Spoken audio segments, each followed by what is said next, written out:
While on transit, I lost my luggage, and in that luggage, I had very, very important valuables. And it was so painful to imagine that I'd lost that luggage.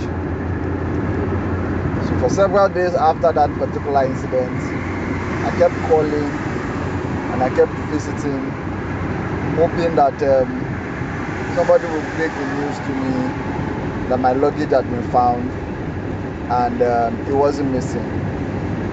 It took a while for me to be able to accept the fact that I was never going to see that luggage again, and I'd lost everything inside of it. Now that's how some of us relate in life. We keep going back to places, to people that remind us of our hurt, of our past, and that elicit very, very wrong emotions inside of us. Refusing to accept that it's now in the past, and what you used to share and what you used to hold there is no longer where it used to be. It kind of reminds me of the story of Jesus. When Jesus rose up and had left the tomb, the disciples wanted to go back, or even went back and were searching for Jesus, hoping that they would find Jesus there. They could not imagine or believe that their dear Jesus had actually changed address and was no longer where they had laid him. Not until the angel of the Lord told them that, see, the man that you're looking for no longer resides here.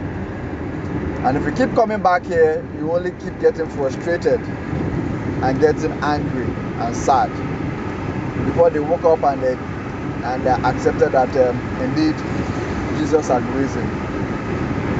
Now for some of us, we need to accept the fact that what we used to hold there, and in the place that we used to hold it there, no longer exists.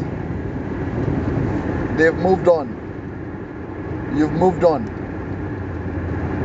That hope and that expectation that you are going to get better, perhaps it may and it may not. And even if it does get better, it will be without you. Because if it could get better, it would have gotten better while you were there. And indeed, if it got better and you still remained where you were, as at the time that person or that situation or that place got better, then it means something is really, really wrong. Some of us actually need to experience closure. You need to accept the fact that he or she no longer exists.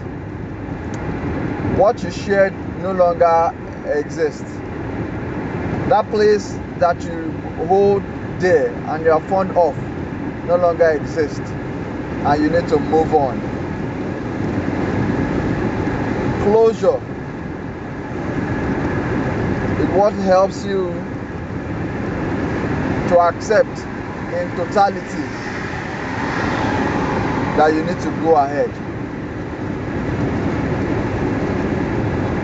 And until you experience closure and accept that you need to move ahead, you keep going in a cycle that leads you to nowhere and ends up making you frustrated, angry, sad, and perhaps dejected. Closure may not necessarily be with the person that you have experienced a hurt.